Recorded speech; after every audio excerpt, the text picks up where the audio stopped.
நாளில் எங்களோடு என்ன பேச திட்டமிட்டிருக்கிறோம் அந்த வார்த்தைகளோடு பேசுங்க அப்பா. உடைய கரத்தில் எங்களை ஒப்புக் கொடுக்கிறோம். எங்களை துதிக்க வைத்து இந்த நாமத்தை மகிமைப்படுத்த வைத்து உம்மை ஆராதிக்க வைத்து இந்த நாளில் எங்களை யாவையும் ஒப்புக் கொடுக்கிறோம். காணிக்கை கொடுத்த ஒவ்வொரு ஆசீர்வதிக்கும் கொடுக்காத ஒரு உள்ளத்தில் ஒரு கிரிகள் நடக்கட்டும். இயேசு அவர்களுக்காக எதற்காக மரித்தீர், எதற்காக ஜீவனை கொடுத்து ஜீவனை கொடுத்த தேவனுக்காக நான் என்ன செய்கிறேன்னு ஒரு கேள்வி எழுமட்டும். அடுத்த வாரத்தில் ஒரு புதிய சிருஷ்டியாக எல்லாரும் மாறும்படியாக உதவி செய்யுங்க அப்பா. நீர் கொடுத்திருக்கிற சிறிய ஆத்துமாக்கள் கர்த்தாவே ஒருவரும் பாதாளுக்கு போகாமல் கர்த்தாவே எல்லாரும் பரலோகத்தில் சேர்வதை நாங்கள் காண வேண்டும் கர்த்தாவே. இந்த கருத்தில் விசேஷமாக செய்தி கொடுக்கிற அடியனை பாதத்தில் ஒப்புடுகிறாங்க. அடியனை மறைத்து நீ வெளிப்படும் கர்த்தாவே. நீ பேசு, நிச்சயம் வார்த்தையோடு பேசு. இதனாலே அநேகர் விடுதலை கொடுக்க முடியாது, அநேக சுகத்தை கொடுக்க முடியாது, அநேக ஆரோக்கியத்தை கொடுக்க முடியாது, அநேகர் எந்த நோக்கத்தோடு வந்தாலும் நோக்கம் ஒவ்வொரு பெற்றுக்கொண்டு செல்ல முடியாது. ஒவ்வொரு இடைப்பட்டு பேசுங்க தாவே. இந்த வார்த்தையில் வல்லமை உண்டு, இந்த வார்த்தையில் ஜீவன் உண்டு, இந்த வார்த்தையில் விடுதலை உண்டு கர்த்தாவே. சகலத்தையும் ஒவ்வொரு பெற்றுக்கொண்டு இந்த வார்த்தையில் இருக்கிற ஆசீர்வாதத்தை முழுவதும் ஒவ்வொரு சுதந்திரத்துக் கொள்ள கிருபை ஆசீர்வாதம் பலப்படுத்த புதிய கனமையும் மகத்துவம் மாற்றி யாவையும் பொருள் கிடைக்கும். எங்கள் ரட்சகரை மீட்புமா இயேசுவின் நாமத்தில் வேண்டிக் கொள்கிறோம். ஜீவன் நல்ல பிதாவே. அல்லேலூயா. கர்த்தர் என்னோட ஏவப்படுற ஒரு வார்த்தை உங்களுக்கு சொல்கிறேன். நம்ம ஒரு சபையை நோக்கி பார்த்து கொண்டு இருக்கிறோம்.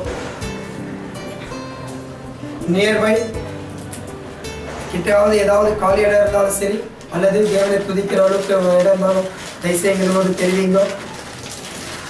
கர்த்தர் அதற்கான உங்களுக்கு ஆசீர்வாதத்தை தேவன் கொடுப்பாரு. நீங்க எதுவும் உங்கள்கிட்ட எதுவுமே நாங்கள் எதுவுமே எதிர்பார்க்கல. எங்களுக்காக கர்த்தரை முழு உள்ளத்தோடு முழு ஆராதனையோடு எல்லா கீத வாக்கியங்களோடு அநேக இன்ஸ்ட்ருமெண்ட் எல்லாம் இருக்கு எங்களோட எல்லாவற்றையும் வைத்து அவருடைய நாமத்தை மகிமைப்படுத்த வேண்டும். அல்லேலூயா. ஓகே, கர்த்தர் நாமத்தை மகிமை உண்டாகட்டும். எத்தனை பேர் சந்தோஷமா இருக்கீங்க? எத்தனை பேர் என்ன என் மேல கோபமாகறீங்க? இந்த ஹாஸ்பிட்டல் சொல்றாங்க, எத்தனை பேர் கோபமாகறீங்க? சொல்லுங்க, அல்லேலூயா சொல்லுங்க. கோச்சிங் என்னதான் பண்றீங்க? அல்லேலூயா. கர்த்தர் மிகவும் நல்லவரா இருக்கிறார். பாருங்க, இந்த ஒரு சின்ன சபையை வைத்து நீங்க நினைக்கலாம் இது ரொம்ப சின்ன சபை, இவ்வளவு பேர் தான் இருக்கிறாங்க, ஏன்னா இவ்வளவு பேர் தான் என்ன பண்றாங்க தெரியல. ஆனா ஒவ்வொரு வாரமும் இங்கிருந்து போகிற மெசேஜஸ் 1,00,000 பேருக்கு மேலாக இந்த மெசேஜையும் இந்த ஆராதையும் ஜனங்கள் கவனித்துக் கொள்வாங்க. 1,00,000 மேல அநேக இடங்கள் இது போய் டெலிகாஸ்ட் ஆகி கொண்டிருக்கு. அல்லேலூயா. தேவன் உங்களை ஆசீர்வதிக்கிறார். ஒரு சின்ன ஒளி ஒரு பெரிய மலையை பிறக்குமானால் இந்த சின்ன சபை இந்த இந்தியாவை கண்டிப்பா கலக்கும் என்று எனக்கு விசுவாசம். அல்லேலூயா. அல்லேலூயா. அப்போ இந்த புதன்கிழமை கூட தேவன் அருமையான ஆராதனையை கொடுத்தார். நம்ம தொடர்ந்து வாசித்துக் கொண்டிருக்கிறோம். சில காரியங்களை குறித்து நம்ம வாசித்துக் கொண்டிருக்கிறோம். அதாவது இயேசு மனிதனாக பிறந்தது எதற்காக, இப்பொழுது பரலோகத்திலிருந்து எழும்பி வருவதற்கு எதற்காக, 2 வகையான இயேசு கிறிஸ்துவை குறித்து நான் உங்களோடு போதிக்க போகிறேன், உங்களோடு பேசிக் கொண்டிருந்தேன். ஒரு வகை இயேசு கிறிஸ்து அதாவது மாமிசத்தினால இந்த உலகத்துக்கு இறங்கி வந்தார். மாமிசத்தினால ஒரு கன்னியின் வயிற்றில பிறந்தார் என்று வேதம் சொல்லப்படுகிறது. அப்போ அதற்கான ஒரு விளக்கத்தை நான் உங்களோடு பகிர்ந்து கொண்டேன். எதற்காக விளக்கத்தை நான் பகிர்ந்து கொண்டேன் பார்க்கும்போது, முதலாவது இயேசு கிறிஸ்துவை எல்லாரும் தெரிஞ்சு எல்லா ஜனங்களும் இயேசு கிறிஸ்துவை எப்படி பார்க்கறாங்க என்று பார்க்கும்போது, இயேசு கிறிஸ்து கிருபை உள்ளவர், இரக்கம் உள்ளவர், அவர் எங்களை மன்னிக்க நல்லவர் அப்படின்றத ஒரு வாய்ப்புல நம்ம பார்த்து கொண்டிருந்தோம். அது உண்மையான காரியம் தான். ஆனா அந்த இயேசு மாமிசத்தில் வந்த இயேசு, மாமிசத்துல நான் பிறந்த இயேசு, இந்த உலகத்துல ஒரு கன்னியின் வயிற்றில கர்ப்பம் தெரித்த பரிசுத்த ஆவியினால் கர்ப்பம் தெரித்த இந்த உலகத்துக்கு பிறந்த இயேசு கிறிஸ்து. அப்போ நான் உங்களோட பகிர்ந்து கொண்டேன் சில காரியங்களே. பிதா, குமாரன், பரிசுத்த ஆவி என்று 3 பேர் பரலோகத்தில் வாசம் செய்து கொண்டிருக்கிறார். 3 ஒருவராக இருக்கிறார்கள். ஆனா 3 வகையான அதாவது ஒரு ஒரு காலகட்டத்துக்கு ஒவ்வொரு வகையா மாறிக்கொண்டிருக்கிறார்கள் அந்த இடத்துல. பிதா, குமாரன், பரிசுத்த ஆவியானவர். அப்ப அந்த இடத்துல நான் உங்களோட சில காரியங்களை வாசித்தேன். உலகத்துல எந்த இடத்துலயும் ரெண்டு சாட்சி இல்லாம யாரையும் தீர்க்க எந்த ஒரு தீர்மானமும் எடுக்க முடியாது. தீர்ப்பு அப்போ ஒவ்வொரு தீர்மானம் கோர்ட்ல போனா ரெண்டு சாட்சி வேணும். ஒரு டாக்குமெண்ட் ரெஜிஸ்ட்ரேஷன் பண்ணனா ரெண்டு சாட்சி வேணும். யாராவது பேச்சுவார்த்தைகள் சாட்சி கொடுக்க வேண்டுமா ரெண்டு சாட்சி வேணும். அப்படியாக முதலாவது இந்த சாட்சி எந்தத்தில் வெளிப்பட்டது என்று பார்க்கும்போது பரலோகத்தில் இந்த சாட்சி வெளிப்பட்டது. எப்படி வெளிப்பட்டது என்று நம்ம அதை குறித்து வாசித்தோம். அப்ப வாசிக்கும் போது அதாவது எல்லாவரை காட்டிலும் பிரதான ஒரு ஊழியக்காரனாக இருந்தவன் தான் லூசிபர் என்பதை நம்ம வேதம் சொல்லப்படுகிறது. ஆனா லூசிபர் எல்லாவற்ற கீத வாக்கியங்களை வைத்துக் கொண்டு தேவனுடைய ஆராதனை செய்து கொண்டிருப்பான். துதி ஆராதனை. அவன் கர்த்தரை எதனே துதித்துக் கொண்டிருப்பான். அவன் துதித்துக் கொண்டிருக்கிற வேலையில அவனுக்குள்ள ஒரு காரியம் அவனுக்குள்ள தோன்றப்பட்டதான். என்ன காரியம் என்று பார்க்கும்போது நான் கர்த்தரை காட்டிலும் அழகிலும் எல்லாவற்றிலும் சேர்த்து இருப்பதனால் அவரை காட்டிலும் ஒரு படி மேல போய் அவருக்கு முன்பாக மேலாக உட்காரும் என்பது. அப்போ அவனுக்குள்ள இருக்கிறத ஆவியானவர் சாட்சி கொடுத்தார். பிதாவானவர் அந்த இடத்துல வந்து தெளிவாக சாட்சி கொடுத்தனால இயேசு நியாயாதிபதியாக நின்றார். இயேசு எப்படி நின்றார்? நியாயாதிபதி. எல்லாரும் உங்களுக்கு இயேசு கிருபை உள்ளவராகும், இரக்கம் உள்ளவராகும், தயவு உள்ளவராக தெரியும். நம்ம இயேசு நியாயாதிபதியாக என்று வாசித்தோம். அந்த நியாயாதிபதி நியாயம் தீர்த்து அவனை மேலிருந்து கீழே தள்ளினார் என்று வேதத்தில் வாசித்திருக்கிறோம், அதை கேட்டிருக்கிறோம். ஆனால் அதே ஒரு காலகட்டம் வந்தது. அதே காலகட்டம் இந்த ஏதேன் தோட்டத்தில் நடந்த சம்பவம். என்ன ஏதேன் தோட்டத்தில் நடந்த சம்பவம்? ஆதாமை தேவன் உருவாக்கினார். உருவாக்கி அவர்கள் தேவனுக்கு விரோதமாக பாவம் செய்யும் போது முதல் அவருக்குள்ள பாவ உணர்வு ஆவியானவர் உணர்த்தப்பட்டார். அவங்க சாப்பிட்ட உடனே நாங்க பாவம் செஞ்சிட்டோம், நாங்க நிர்வாணமாக இருக்கிறோம் என்று அவங்களுக்குள்ள தோணப்பட்டது. அதுதான் ஆவியானவரே உணர்த்துதல். அப்போ அந்த இடத்துல ரெண்டு சாட்சி இல்லாம யாரையும் தண்டிக்க முடியாது. அப்போ இரண்டாவது சாட்சி பிதா வந்து அந்த இடத்துல சாட்சி கொடுக்க வேண்டும். இப்ப சாட்சி கொடுத்தா இந்த நியாயாதிபதியான இந்த அதிகாரம் நியாயாதிபதியான அதிகாரம் உடையவர் இயேசு கிறிஸ்து. அந்த இயேசு கிறிஸ்து நியாயம் தீர்ப்பார் அந்த இடத்துல. அப்ப அந்த இடத்துல நியாயம் தீர்க்க வேண்டிய இயேசு கிறிஸ்துக்கு முன்பாக பிதா வந்து நிற்கும் போது இவருக்கு விரோதமாக ஆதாமுக்கு விரோதமாக சாட்சி கொடுக்க வேண்டும் என்று பிதாவை அழைக்கும் போது பிதா அந்த இடத்துல சாட்சி கொடுக்கவில்லை. பிதா அந்த இடத்துல சாட்சி கொடுக்கல.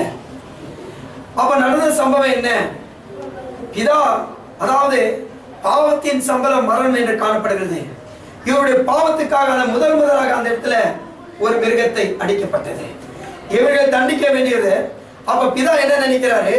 என்னுடைய சாயலாக நான் உருவாக்கினேன், என்னை போலவே உருவாக்கினேன், என்னை மகிமைப்படுத்துவதற்காகவும் என்னோடு உறவாடுவதற்காகவும் என்னோடு ஐக்கியப்படுவதற்காக என்னுடைய ஜனங்களை நான் தெரிந்து கொண்டேன். இது ஆதாமை நான் உருவாக்கினேன். என்னுடைய ஜனக்கு விரோதமாக நான் எப்படி சாட்சி கொடுக்க முடியும்? அதுதான் சொன்னாரே இயேசு கிறிஸ்து சொன்னாரே, அந்த பாவத்தை நீ ஏற்றுக்கொள்ள என்று சொன்னார். அந்த பாவத்தை நீ ஏற்றுக்கொள்ள என்று சொன்னார். அதுதான் இயேசு கிறிஸ்து அந்த கல்வாரி சிலுவையில என் தேவனே ஏன் என்னை கைவிட்டீர் என்று அந்த தேவன் சொல்லுகிறார். ஹல்லேலூயா, ஹல்லேலூயா. அப்போ இந்த நியாயாதிபதி இயேசுவாக அந்த இடத்துல வேதத்துல வாசிக்கிறோம். அப்போ இரண்டு வகையான இயேசு கிறிஸ்துவை குறித்து நான் உங்களோடு போதிக்கிறேன் என்று நாங்களோடு தெளிவாக பேசிக் கொண்டிருந்தேன். அப்போ ஒரு இயேசு கிறிஸ்து பாவத்துக்கு உங்களுக்காக அடிக்கப்பட்ட ஆட்டுக்குட்டியானவராக இறங்கி வந்த இயேசு கிறிஸ்துவாக நம்ம வாசித்தோம் கடந்த வாரம். இந்த வாரத்தில் வாசிக்க போகிறோம் நியாயாதிபதியாக இருக்கிற இயேசு கிறிஸ்துவை குறித்து நம்ம வாசிக்க போகிறோம். ஒரு இயேசு கிறிஸ்து பாவத்தை சுமக்க வேண்டிய இயேசு கிறிஸ்து ஒரு மாமிசத்தை இந்த உலகத்துக்கு வெளிப்பட்டார். நியாயம் தீர்க்க வேண்டிய இயேசு கிறிஸ்து ஒருத்தர் வயிற்றுல பிறக்க போறதுல மீண்டுமா இந்த உலகத்துல தோன்ற போறதுல அவரே பரலோகத்திலிருந்து இறங்கி வரப்போகிறார். அவர் எங்க இறங்கி வரப்போகிறார்? பரலோகத்தில் இறங்கி வரப்போகிறார். அநேக பேருக்கு ஒரு ஆச்சரியமாக இருக்குது. போன வாரம் இது தொலைக்காட்சியை பார்க்கிறவங்க ஒரு ஆச்சரியமான வார்த்தையை வாசிக்கலாம். ஏன்னா எல்லாரும் பார்த்துக்கிற வார்த்தைனா இயேசு கிறிஸ்து ரொம்ப கிருபை உள்ளவர். எந்த பாவம் செஞ்சாலும் போய் முழங்கால் பட்டா மன்னிப்பு உண்டு. எந்த பாவத்தை செஞ்சுட்டு போனாலும் அவர் தண்டிக்கிறவர் அல்ல, அவர் மன்னிக்கிறது எல்லாருக்கும் தெரியும். ஆனா அதே போல அதே இயேசு கிறிஸ்து நியாயம் விசாரிக்கிற இயேசு கிறிஸ்துவாக இருக்கிறார். வேற யாருக்கும் நியாயம் விசாரிக்கிற அதிகாரம் தேவன் கொடுக்கல, இயேசு கிறிஸ்துக்கு மாத்திரம் கொடுக்கிறார். என்னோட சேர்ந்து வாசிங்க யோவான் 5ஆம் அதிகாரம் 22ஆம் வசனம். அன்றியும் பிதாவை கனம் பண்ணுகிறது போல எல்லோரும் குமாரனையும் கனம் பண்ணும்படிக்கு பிதாவானவர் தாமே ஒருவருக்கும் நியாயத்தீர்ப்பு செய்யாமல் நியாயத்தீர்ப்பு செய்யும் அதிகாரம் முழுவதையும் குமாரனுக்கு ஒப்பு கொடுத்திருக்கிறார். ஹல்லேலூயா, ஹல்லேலூயா, ஹல்லேலூயா. நியாயம் தீர்க்கிற சகல அதிகாரம் யார் கொடுத்திருக்கிறாரா? குமாரனுக்கு கொடுத்திருக்கிறாராம். ஜனங்க ஒரு நோக்கம் பார்வை. நான் எதற்காக இதோட உங்களோட பேசிக் கொண்டிருக்கேன்னா, இன்னும் ஜனம் என்ன நினைச்சு கொண்டிருக்கிறாங்க, இயேசு கிறிஸ்து ரத்தத்தால கழுவப்பட்டு அவருடைய பிள்ளைகளாக மாறி இன்னும் பாவம் செஞ்சு கொண்டிருக்கிறார்கள், இன்னும் பாவத்திலே வாழ்ந்து கொண்டிருக்கிறார்கள். அநேக பாவமான காரியம் யார் அதிகமா செய்து கொண்டிருக்கிறார்கள்னா விசேஷமா கிறிஸ்தவர்கள் தான் என்று சொல்லலாம். ஏன்னா வார்த்தை என்ன சொல்லுது, நியாய பிரமாணம் அறியாத ஜனங்களுக்கு பாவம் எப்படி அவர்களை மேற்கொள்ளும்? அதாவது நியாய பிரமாணம் தெரியலன்னா அவங்க பாவம் செய்தாங்க எப்படி நம்ம திட்டவட்டமாக சொல்ல முடியும்? ஏன்னா அவங்களுக்கு லாவே தெரியாது, சட்ட திட்டங்களே தெரியாது. ஒருத்தருக்கு சட்டம் தெரிந்து அந்த சட்டத்திலிருந்து தவறாக அந்த சட்டத்தை மீறி நடந்தால் தான் பாவம். அப்போ பாவமே சட்டமே தெரியாதவங்களுக்கு நம்ம பாவம் என்று சொல்வதை காட்டிலும் சட்டம் தெரிந்தவர்கள் பாவம் செய்யும் போது தான் அது பாவம் என்று கருதப்படுகிறது. ஹல்லேலூயா, ஹல்லேலூயா. தேவ வார்த்தை ரொம்ப மிகவும் தெளிவாக இருக்கிறது.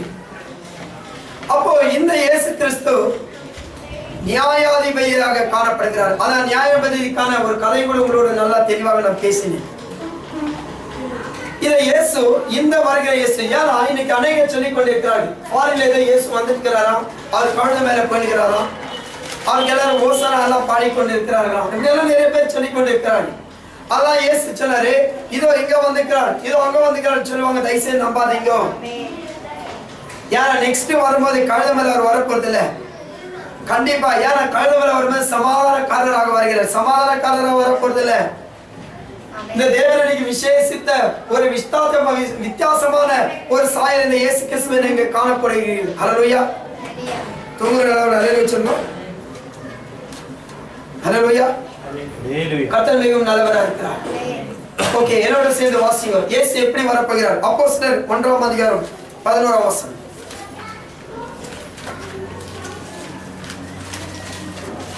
கலிலேயராகிய மனுஷரே, ஒரு நிமிஷம் எல்லாரும் எடுத்துட்டோம் வாசிங்க. கலிலேயராகிய மனுஷரே, நீங்கள் ஏன் வானத்தை அண்ணாந்து பார்த்து நிற்கிறீர்கள்? உங்களிடத்தில் நின்று வானத்துக்கு எடுத்துக்கொள்ளப்பட்ட இந்த இயேசுவானவர் எப்படி உங்கள் கண்களுக்கு முன்பாக வானத்துக்கு எழுந்தருளி போனாரோ, எப்படி உங்கள் கண்களுக்கு முன்பாக வானத்துக்கு எழுந்து போனாரோ அப்படியே மறுபடியும் வருவார் என்றார்கள். அப்படியோ மறுபடியும் வருவார்கள். நடந்த சம்பவம் என்ன? இயேசு கிறிஸ்து மரித்து இந்த ஜனங்களுக்கெல்லாம் அநேக நாட்கள்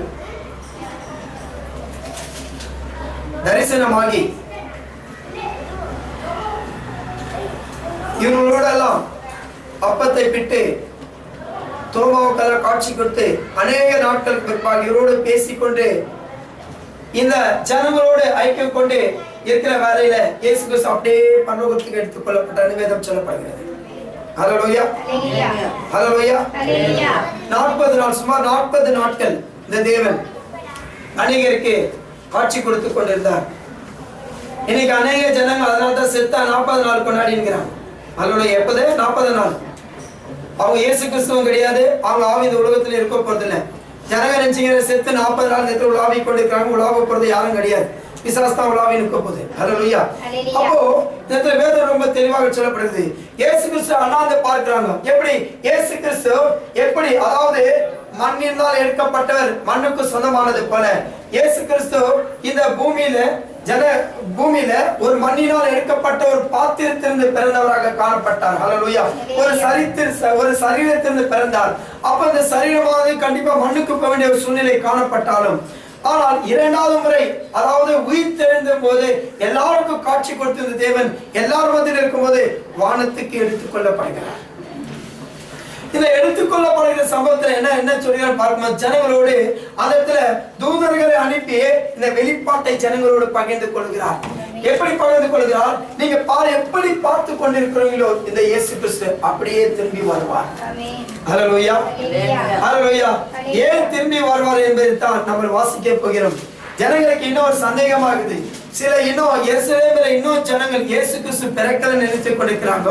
இயேசு கிறிஸ்து மெஸ்ஸியா பிறக்க போறாரு நினைத்துக் கொண்டிருக்கிறார்கள். இயேசு கிறிஸ்து ஏற்கனவே பிறந்தாச்சு, மெஸ்ஸியா ஏற்கனவே பிறந்தாச்சு, இந்த உலகத்துக்கு வந்தாச்சு, உங்களுடைய ஒவ்வொருடைய பாவத்தை அவர் ஏற்றுக்கொண்டாச்சு. இனி பாவத்தை ஏற்றுக்கொள்வதற்காக வருவதில்லை, இனி பாவங்களை சுமக்கிறவங்க வரப்போறதில்லை, இனி உங்களுக்காக அடிக்கப்பட போகிற ஆட்டுக்குட்டியாக போல இந்த இயேசு வரப்போறதில்லை. ஒரு வித்தியாசமான தோற்றத்தோடு தேவன் வரப்போகிறார். ஹல்லேலூயா. அதனால்தான் நம்ம வாழ்க்கையில நம்ம மிகவும் ஜாக்கிரதை உள்ளவராக இருக்க வேண்டும். ஒவ்வொரு நாள் எதுக்காக நான் உங்களுக்கு ஜெபம் பண்ணுங்க. ஒரு வார்த்தை சொல்றேன். ஒவ்வொரு நாளும் ஒவ்வொரு துன்பம் உங்களுக்கு நேரிடலாம், ஒவ்வொரு நாளும் ஒரு பிரச்சனை உங்களுக்கு நேரிடலாம். ஆனா தேவனோட ஐக்கியம், தேவனோட உறவு இல்லாவிட்டால், அல்லது ஒரு பரிசுத்தம் உங்களிடத்தில் இல்லாவிட்டால், கண்டிப்பா தேவனுக்கு பிரியமா இருப்பது கூடாத காரியமாக காணப்படுகிறது. அப்ப தேவனுக்கு பிரியமா இருக்கணும்னா தேவனோட ஐக்கியம் கொண்டிருக்க வேண்டும். தேவனோட ஐக்கியம் கொண்டிருக்கும் போது அவருக்கு என்ன பிடிக்குமோ அதை நீங்க பற்றி கொண்டிருக்கலாம். ஹல்லேலூயா. அதிகமாக உங்க கணவனை நீங்க விரும்புறீங்கன்னு வச்சுக்கோங்க. நீங்க அதிகமா உங்க கணவன் விரும்பும் போது உங்க கணவனே இல்ல, எங்க இல்ல, வீட்டுல வெளியே போய்க்கிறார். உங்க கணவனுக்கு ஏதோ ஒரு திங்ஸ் நீங்க வாங்க போகும்போது கண்டிப்பா உங்களுக்குள்ள அவருக்கு பிடித்தவை உங்களுக்கு தெரியும், எது அவருக்கு பிடிக்கும் எது பிடிக்காது என்று. அவர் வீட்டுல இல்லாம இருக்கலாம், அவர் வெளியே போயிருக்கலாம், ஆனாலும் அவருக்கு என்ன தேவை என்பதை நீங்க கண்டிப்பா அறிந்து இருக்கிறவர்களாக இருக்கிறீர்கள்.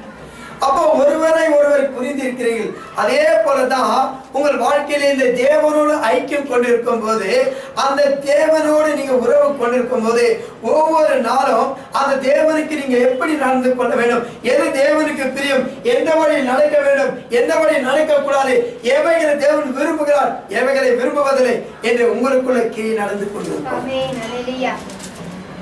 அப்போ ஒரு காரியம் நீங்க செய்ய போறீங்க, உங்களுக்குள்ள தோன்ற ஆவியார் உங்களுக்குள்ள கிரியை செய்கிறார். ஆவியார் கிரியை செய்த உடனே உங்களுக்குள்ள தோன்றப்படுகிறது. என்ன தோன்றப்படுகிறது? நம்ம தவறான காரியம் செய்கிறோம். ஒரு ஏர்போர்ட்ல ஒரு விசேஷமான ஒரு காரியத்தை சொல்லிக் கொண்டிருந்தார்கள். எப்படி அங்கெல்லாம் ஒரு யூனிஃபார்ம் இல்லாம போலீஸ்காரர்களை அந்த இடத்துல அப்பாயிண்ட் பண்ணி வச்சிருப்பாங்களாம். இந்த போலீஸ்காரர்களை ஒரு மூலையில எங்கேனா ஒரு ஆர்டினரி மேன் மாதிரி நின்று கொண்டிருப்பாங்களாம். அப்போ அவங்களை கேட்கும்போது, ஐயா நீங்க எப்படி கரெக்டா ஒரு நபரை கரெக்டா கண்டுபிடிக்கிறீங்க? அவன் திருடன், அவன் மோசக்காரன், அவன் கொலைக்காரன், அவன் ரொம்ப பயங்கரமான, அவன் ஏதோ அவன் தவறான காரியம் எடுக்கிறான், எப்படி? எனக்கு ரொம்ப ஆச்சரியப்படத்தக்கதாக இந்த வார்த்தை இருந்தது.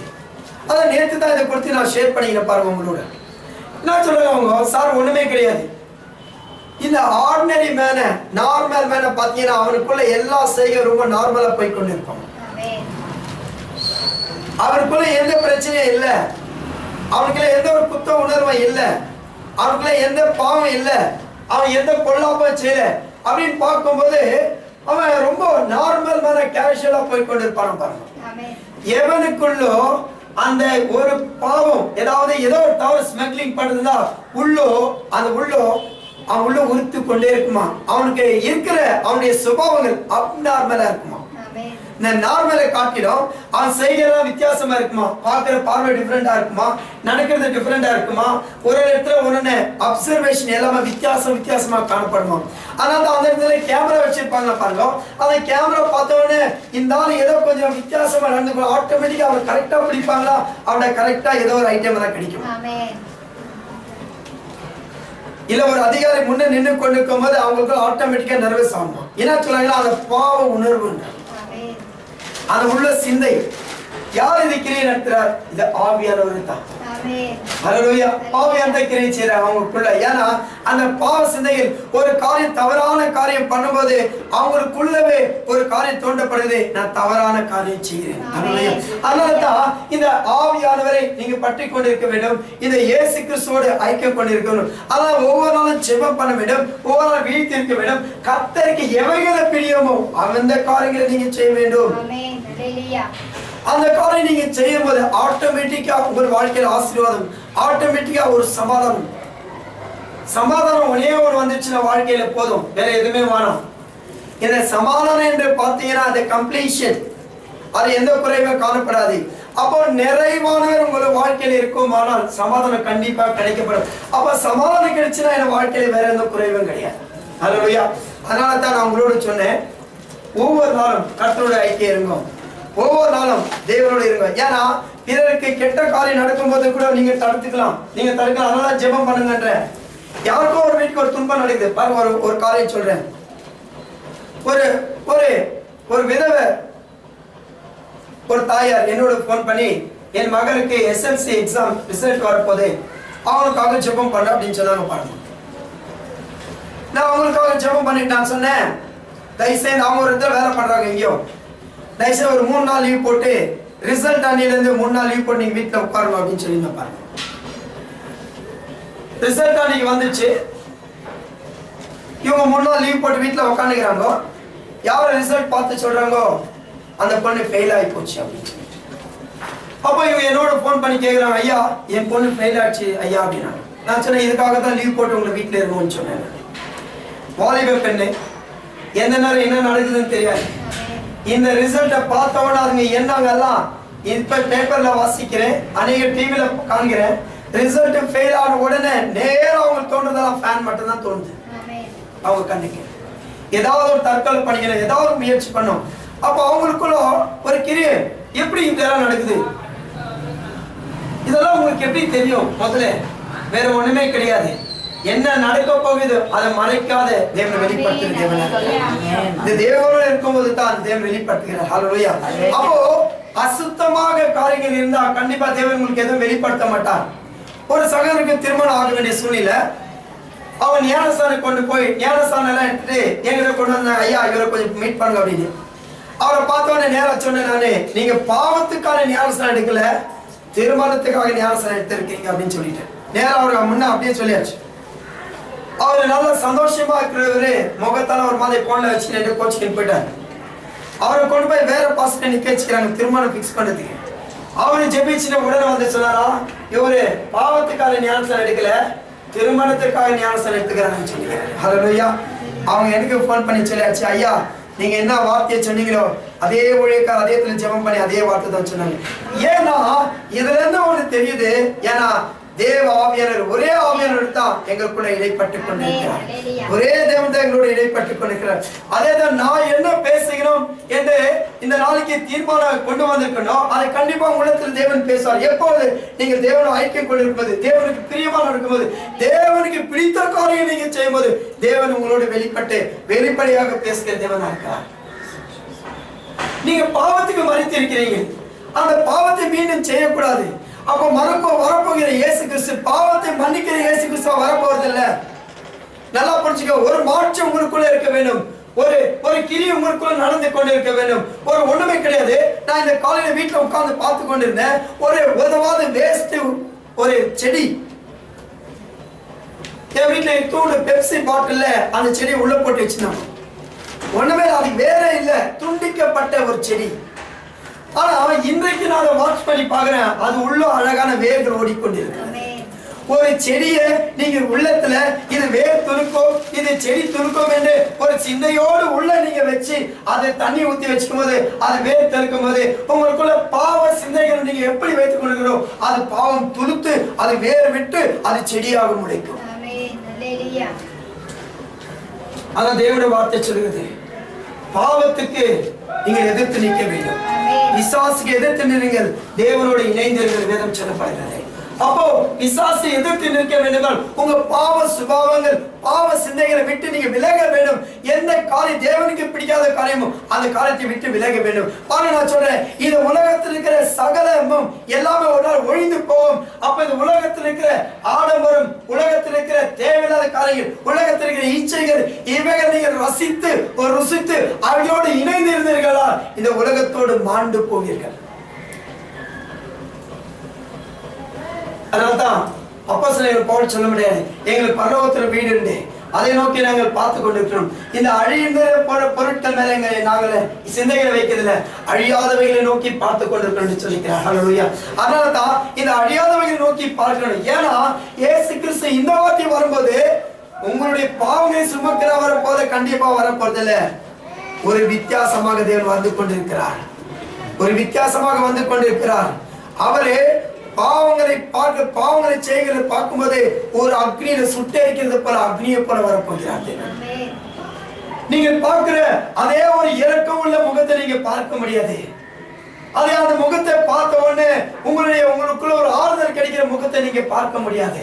அவரை பார்க்கும்போது ஒரு சர்ச்சாக, ஒரு நியாயாதிபதியாக, ஒரு வல்லமையோடு, ஒரு அதிகாரத்தோடு வருகிற தேவனா இருக்கிறார். அந்த அதிகாரம் அவர் கையில தான் இருக்கிற, வேற யாரு கையில இல்ல.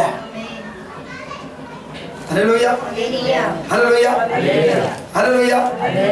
பாருங்க, சில வார்த்தைகளை வாசிக்க இதற்காக என்ன செய்த வாசிங்க. 1 தெசலோனிக்கேயர் 4ஆம் அதிகாரம் 16ஆம் வசனம். இந்த இடத்துல நம்ம வாசித்தோம், தேவன் எப்படி வராரா, அதாவது எப்படி போனாரோ அப்படி வராரு வேதத்தை வாசிக்கிறேன் இல்லையா. இது ஒரு வார்த்தை சொல்லுது உங்களுக்கு பைபிள் மாஸ்டர்.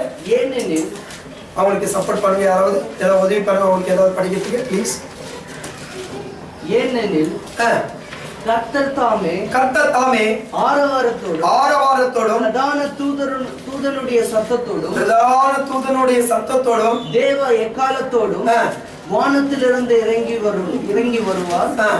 அப்பொழுது கிறிஸ்துவுக்குள் மரித்தவர்கள் முதலாவது எழுந்திருப்பார்கள். ஹல்லேலூயா. பாருங்க, இதுல ஒரு வார்த்தை சொல்லப்படுது, கர்த்தர், அதாவது ஏனெனில் கர்த்தர் தாமே ஆரவாரத்தோடு பிரதான தூதனுடைய சத்தத்தோட வருவாராம். ஹல்லேலூயா, ஹல்லேலூயா. இதை நல்லா புரிஞ்சுக்கோங்க, இதுக்குள்ள ஒரு ரகசியம் அடங்கி இருக்குது. ஏனெனில் கர்த்தர் தாமே ஆரவாரத்தோடு பிரதான தூதனோடும் சத்தத்தோடும் தேவ எக்காலத்தோடு வானத்திலிருந்து இறங்கி வருவார். ஏன்னா தேவ வார்த்தை சொல்லுது, வானமண்டலத்தில் சர்வ சேனைகளோடு உங்களுக்கு போராட்டம் உண்டு. வானத்துல சர்வ சேனைகளோடு உங்களுக்கு போராட்டம் உண்டு. இவர் எக்கால சத்தத்தோடு தூதனுடைய சத்தத்தோடு கலந்து வருவாராம். நான் ஏற்கனவே உங்களுக்கு போதிச்சிருக்கிறேன், தூதர்கள் எப்படி இருப்பார்கள். தூதர்கள் எப்படி இருப்பாங்க, ஒரு அக்னி ஜுவாலை உடையவர்களாக இருப்பார்கள். இந்த தேவன் வருவதற்கு முன்பாக தேவ தூதர்கள் அவர்களை எக்கால சத்தத்தோடு வரும்போது மேலே இருந்து சகல வானத்தில் இருக்கிற சர்வ சேனைகளும் அந்த பிசாசு கிளைகளும் தாழ விடப்படும். ஹல்லேலூயா, ஹல்லேலூயா. வானத்தில் இருக்கிற சர்வ சேனைகள் எப்ப உங்களுக்கு விரோதமாக எல்லாம் போராடி கொண்டு எல்லா சேனைகளும் மேல இருக்குது, அந்த சேனைகள் எல்லாம் இந்த பூமியில விழப்படும். ஹல்லேலூயா. அல்லாஹ் எக்கால சத்தத்தோடு வரப்போகிறார். எக்கால சத்தத்தோடு இந்த தேவன் வரப்போகிறார். ஆனா அவர் வரும்போது கீழே அதோட கூட என்ன சொல்லுது, தேவ எக்கால சத்தத்தோடு இறங்கி வருவார். அப்பொழுது கிறிஸ்தவர்கள் மரித்தவர்கள் முதலாவது எழுந்திருப்பார்கள். ஹல்லேலூயா. அந்த முதலாவது எழுவதற்காகத்தான் அந்த எக்கால சத்தம். ஹல்லேலூயா, ஹல்லேலூயா. அந்த எக்கால, ஏன் அவங்க மரித்தவர்கள், அந்த மரித்தவர்கள் அவங்களை எழுப்பணும். ஹலோ எழுந்திருப்பா, எழுணும் இல்ல ஒருத்தர் எழுப்பிருக்கும் போது அந்த எக்கால சத்தத்தை கொடுப்பாருங்க. அங்க ட்ரம்பட் அங்க ஒரு ஆரம்பிச்ச உடனே இந்த செத்துங்கெல்லாம் எழ போகிறாங்க. அந்த செத்துங்கெல்லாம் எழ போறாங்க. ஆனா அவங்க எழும்போது நடுவில் வானமண்டலத்துல சர்வ சேனைகளை உங்களுக்கு விரோதமாக எழுப்பிக்கொண்டு பாருங்க. அந்த பிசாசுகளுக்கு யுத்தம் பண்றதுக்காகத்தான் அந்த தூதனுடைய சத்தத்தோடு வரப்போகிறார். ஏன்னா இந்த சத்தம் அக்னிமயமான சத்தத்தோடு இருக்கும். அந்த சத்தத்தை பார்க்கும் போது பிசாசுகள் வானத்திலிருந்து கீழே ஒழுப்பாங்க. அதுக்கப்புறம் நாட்கள் ரொம்ப பயங்கரமான நாட்கள். அதுக்கப்புறம் 7 வருஷம் இருக்க போகிறீங்க. கர்த்தர்களை யாரெல்லாம் இல்லை அவங்கள 7 வருஷம் இருக்க போறீங்க. அதுக்கு போயிடும். அப்பதான் தெரிய போகுது உபத்திர காலனா என்ன, மகா உபத்திர காலனா என்னன்னு. அதுக்கப்புறம் தொடர்ந்து வரப்போது. ஓகே, எனவே நான் அதை இந்த நாளில பகிர்ந்து கொள்ள ஆசைப்படவில்லை. ஆனா உங்களோடு பகிர்ந்து கொண்டு இருக்கிறேன். தேவன் இப்படியாக வானத்திலே இறங்கி வருவார் என்று. ஆனா வானத்திலே இறங்கி வர எப்படியாக இறங்கி வர வாசிங்க என்னோட சேர்ந்து வெளிப்படை 2ஆம் அதிகாரம்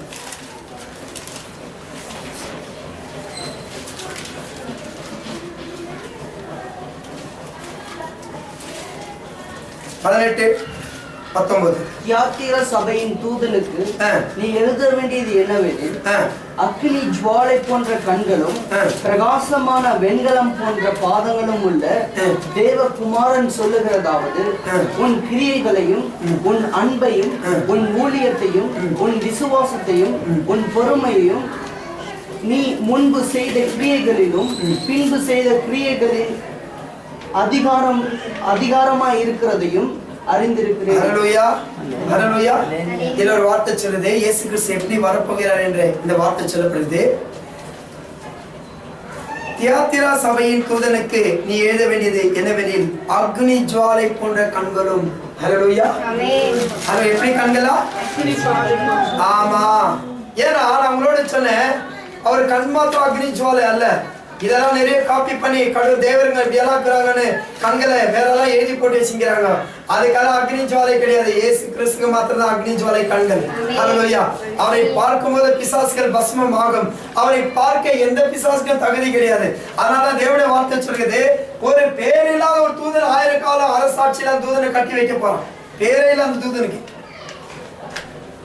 1000 கால அரசாட்சியில அந்த தூதனை பேரில்லாத தூதனை பிசாசை கட்டி இங்க வைக்க போறான். 1000 கால அரசாட்சி. ஹல்லேலூயா. அந்த தூதனுக்கு இன்னும் பேரே கொடுக்கப்படல. எந்த தூதன் கூட பேர் கொடுக்கப்படல. மைக்கேலான்னு தெரியல, மிகாவேலான்னு தெரியல, அப்படியான கூட அந்த வார்த்தை கூட அவங்கனால ஒரு பேர் கொடுக்கப்பட்டிருக்குது. ஒரு பேரில சாதாரண ஒரு தூதன் இந்த பிசாசன 1000 கால அரசாட்சி இங்க கட்டி வைக்க போறான். ஹல்லேலூயா. ஆனா ஏன்னா இந்த இயேசு கிறிஸ்து எப்படி வருவார்னா, அக்னி ஜுவாலை கண்களை போலவராக வருவார்.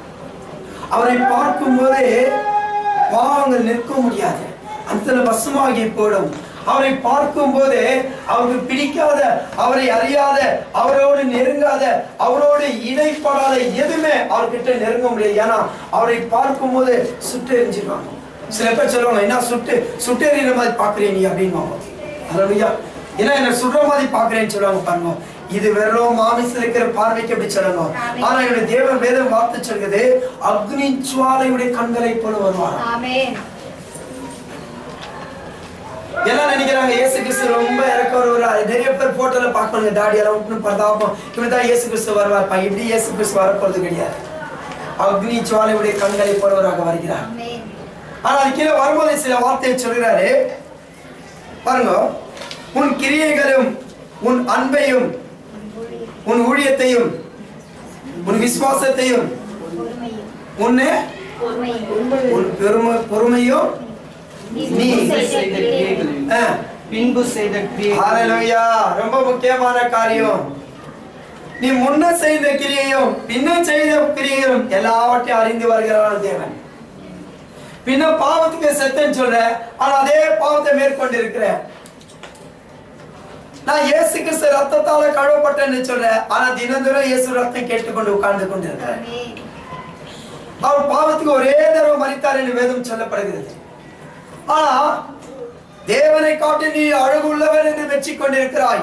தேவனை காட்டிலும் உனக்கு ஞானம் உண்டு என்று மெச்சிக் கொண்டிருக்கிறாய். தேவனை காட்டிலும் உனக்கு அதிகமாக செல்வம் செல்வாக்கு எல்லாம் உண்டு என்று நினைத்துக் கொண்டிருக்கிறாய். எதற்காக நம்ம மரித்தோமோ அதை புரிஞ்சு கொள்ளணும். இந்த உலகத்தில் இருக்கிற இச்சைகளுக்காக நம்ம மரித்திருக்கிறோம். இந்த உலகத்தில் இருக்கிற ஆடம்பரத்துக்காக நம்ம மரித்திருக்கிறோம். நம்மளை நம்ம ஒவ்வொரு நாளும் சோதித்து பார்க்கணும். கண்ணாடிக்கு முன்பாக நிற்கும். எதுக்காக கண்ணாடி கொடுக்குறாங்க? உன்னுடைய உருவத்தை அதுல பாரு. வேற ஒருத்தர் சொல்றதுக்கு முன்பாக நீ அந்த உருவத்தை பாரு. உனக்குள்ள என்ன குறை உண்டு, உனக்குள்ள எந்த அசிங்கமான காரியம் உண்டு, உனக்குள்ள எந்த இச்சை இன்னொருத்தரை இழுத்து கொண்டு இருக்குது, அதை நீ கவனித்து பாரு என்று தான் ஒரு கண்ணாடி உங்களுக்கு முன்பாக கொடுக்கப்படுகிறது. ஒரு ஒரு 2 நாளைக்கு முன்ன ஒரு சாட்சி யாரு கொடுத்தாங்க பாருங்க. ஒரு சபையில ஒரு சகோதரி அதிகமாக லிப்ஸ்டிக் எல்லாம் போட்டு அதிகமாக மேக்கப் போட்டுலாம் வந்து கொண்டிருக்காங்க பாருங்க. அந்த சபை ரொம்ப அதிகமா ஜனங்களை சொல்லுவாங்க, நான் யாரையும் உங்க முகம் பவுடர் போடாதீங்க நான் சொல்ல, யாருமே சோப்பு போட்டு முகம் கழுவாதீங்க நான் சொல்ல. சில பேர் சோப்பு போடாதன்னு ஒரு வாரத்துக்கு சோப்பு போடாம சில பேர் எல்லாம் தீஞ்சிட்டாங்க எங்க சபையில. அப்படியெல்லாம் நடக்குது. நான் அப்படியெல்லாம் செய்யாதீங்க நான் சொல்றேன். முகம் கழுவிங்கோ, அழகா இருங்கோ, நான் வேண்டான்னு சொல்ல. ஆனா ஆடம்பரமா நடக்காதீங்க. ஆடம்பரமா நீங்க நடக்கிற ஆடம்பரமான வாழ்க்கை முன்னாடி வர ஒருவரை பார்த்து இச்சிக்க தூண்டுகிறது. அதனால நீங்க மட்டும் பாவம் செய்யல, அவங்கள பாவம் செய்ய தூண்டுறீங்க. இயேசு சொன்னாரு, அந்த அந்த அந்த ஸ்திரீயோட நீ சாயனித்து கொண்டா மாத்திரம் பாவம் செய்யல, நீ அதை இருதயத்தில் நினைச்சதால நீ விபச்சாரம் செஞ்சுட்டே தேவன். அப்போ போய்கொண்டிருக்கிற சகோதரி ஒரு தவறான அவங்க வித்தியாசமான போய்கொண்டிருக்கிறாங்க. அவங்க நீ பார்க்கும்போது வித்தியாசமான சிந்தை உனக்குள்ள வரும்போது அப்போ நீ அந்த சகோதரோட விபச்சாரம் செய்து விட்டார் என்று வேதம் சொல்லப்படுகிறது. அல்லேலூயா. ஒரு சகோதரி குறித்து என்னோட பையன் ஒருத்தர் சொன்னாங்க பாருங்க. அந்த சகோதரிக்கு நிறைய பேர் சொல்லுவாங்க, கொஞ்சம் பரவாயில்ல சபை இங்க நிறைய வாலிப பசங்க நிறைய பேர் எல்லாம் இருக்கிறாங்க, கொஞ்சம் நீட்டா வாமா அப்படின்னு சொன்னாங்க. அந்த சகோதரி ஃபேர் அழகா இருப்பாங்களா பாருங்க. அந்த சகோதரி இஷ்டத்துக்கு கலர் கலரா பெயிண்ட் அடிச்சுலாம் வர மாதிரிலாம் ஒரு வித்தியாசமா வருவாங்க. நான் யாரையும் முகம் கழுவாதீங்க, சோப் போடாதீங்க, பவுடர் போடாதீங்க நான் சொல்லல, கண்டிப்பா போடுங்க. ஏன்னா ஒரு வீட்டுக்கு இந்த அழிந்து போகிற ஒரு செவருக்கு இந்த வருஷத்துல ஒரு வாட்டி பெயிண்ட் அடிக்கணும், வருஷத்துக்கு ஒரு வாட்டி கிளீன் பண்ணணும், எல்லாம் கிளீன் பண்ணா எல்லாம் ஒழுங்கு வச்சுக்கணும். ஆனா தேவனுடைய சாயலா இருக்கிறீங்க நீங்க சுத்தமா இல்லைன்னா கண்டிப்பா தேவனே விரும்ப மாட்டார். நீங்க கண்டிப்பா சுத்தமா இருக்கணும், ரொம்ப முக்கியம். ஆனா அதே காலத்துல ஓவரா அதை போட்டுக்கொண்டு வரக்கூடாது. சில பேர் சபையில வர இங்க இருந்து ஒரு துருத்தியா வழியில போட்டு வருவாங்க, இங்க இருந்து ஒரு துருத்தி. நான் என்ன சொல்றேன், நீங்க எல்லாத்துக்கும் மாறி இருக்கிறீங்க. இதை கண்டு உங்களை மெச்சிக்கணும்னா கண்டிப்பா அது தேவையே கிடையாது. ஹல்லேலூயா. அது கண்டிப்பா பிரயோஜனம் கிடையாது. ஏன்னா இது ஒடிஞ்சிச்சுன்னா பிரயோஜனப்படாது. ஆனா இந்த சகோதரிக்கு நிறைய பேர் அட்வைஸ் பண்ணுவாங்க. நான் பாருங்க, இந்த சகோதரி கேட்கவே இல்லையோ, நல்லா கவனிங்க. சில நாட்களுக்குள்ளாக அந்த சகோதரிக்கு ஸ்கின் டிசீஸ் வந்துச்சு. நீங்க என்ன நினைக்கிறீங்க, இந்த லிப்ஸ்டிக் எதனால தயாரிக்கிறாங்கன்னு நினைக்கிறீங்க? இந்த உமன்ஸ் கருவுல இருந்து தயாரிக்கிறாங்க. நல்லா புரிஞ்சுக்கோங்க. கருவுல இருந்து அபார்ஷன் பண்ணப்பட்ட அந்த கருவுல லிக்விட்ல இருந்து தான் இந்த லிப்ஸ்டிக்கை தயாரிக்கிறாங்க என்று நிறைய வல்லுநர்கள் சொல்லப்பட்டிருக்கிறார்கள். அது ஒரு ஸ்கின்னுக்கான ஒரு டிசீஸ் வந்த வேண்டிய சூழ்நிலை வந்துச்சுன்னா அந்த சகோதரி 2 வருஷம் சபைக்கே வர முடியாத சூழ்நிலை போயிடுச்சு. நம்ம சொன்னதை நீங்க யாரும் கேட்காம இருக்கலாம், ஆனா கர்த்தர் கரத்தை நீட்டினா ஆட்டோமேட்டிக்கா நீங்க இறங்கணும். நாங்க ஒண்ணும் பண்ண முடியாது. கர்த்தருடைய கரம் யார் மேல நிக்குதோ, யாராலையும் கர்த்தருக்கு விரோதமா யாரும் போய் இல்ல கடவுளே யாரும் ஒண்ணும் பண்ண முடியாது. கர்த்தர் எதை செய்ய நினைக்கிறாரோ யாராலும் ஒண்ணும் செய்ய முடியாது. கர்த்தர் கண்டிப்பா கர்த்தர் செய்வார். 2 வருஷம் அந்த சகோதரி அந்த சபைக்கு போகவே முடியல. முகெல்லாம் ஸ்கின் டிசீஸ் ஆகி பேட்ச் ஆகி உச்சியிலிருந்து உள்ள கால் வரைக்கும் பேட்ச் ஆகி போச்சு. ஒரு ஊழியக்காரர் உங்க நன்மைக்காகத்தான் தேவன் சொல்றதை சொல்லிக் கொண்டிருக்கிறார். ஒரு ஊழியக்காரர் உங்க பாதைகள் நல்லா இருக்கணும்ன்றதுக்காகத்தான் சொல்லுங்க. ஏன்னா இயேசு கிறிஸ்து 2ஆம் வருகையில உங்கள் பாவத்தை மன்னிக்கிறதுக்காக வரல, கண்டிப்பா உங்களை தண்டிக்கிறதுக்காக தான் வந்து கொண்டிருக்கிறாரு. உங்கள் பாவங்களிலிருந்து விடுதலை கொடுப்பதற்காக வரல, உங்கள் பாவங்களின் மித்தம் உங்களை கண்டிப்பாக தண்டிப்பதற்காகவே இந்த இடத்துக்கு வந்து கொண்டிருக்கிறார். ஹல்லேலூயா. அதான் திரும்பி இயேசு கிறிஸ்து மன்னிப்பார், தினந்தோறும் பாவம் செஞ்சு மன்னிப்பார், தினந்தோறும் பாவம் செஞ்சுட்டு எனக்கு விடுதலை கொடுப்பார், தினந்தோறும் பாவம் செஞ்சுட்டு என்னை கண்டிப்பா இந்த பாவத்தை நினையாது இருப்பார் என்று நினைச்சீங்கன்னா அது நீங்க செய்யற பெரிய தப்பாக இருக்குது. நீங்க தவறா நினைச்சு கொண்டிருக்கிறீங்க. அப்போ அந்த சகோதரி 2 வருஷம் சபைக்கு போலியா, 2 வருஷத்துக்கு பிற்பாடு மனம் திரும்பி தேவன்கிட்ட முழங்கால் படிட்டு ஜெபிக்க ஆரம்பித்தார்களாம். ஜெபிக்க ஆரம்பித்து கர்த்தாவே நானே உண்மை காட்டிலும் என்னை நான் மேன்மை பாராட்டி கொண்டேன். இந்த கர்த்தரை உங்களை எவ்வளவு அழகா வச்சுக்கிறாரு, கண்ணடியில போய் பாருங்க.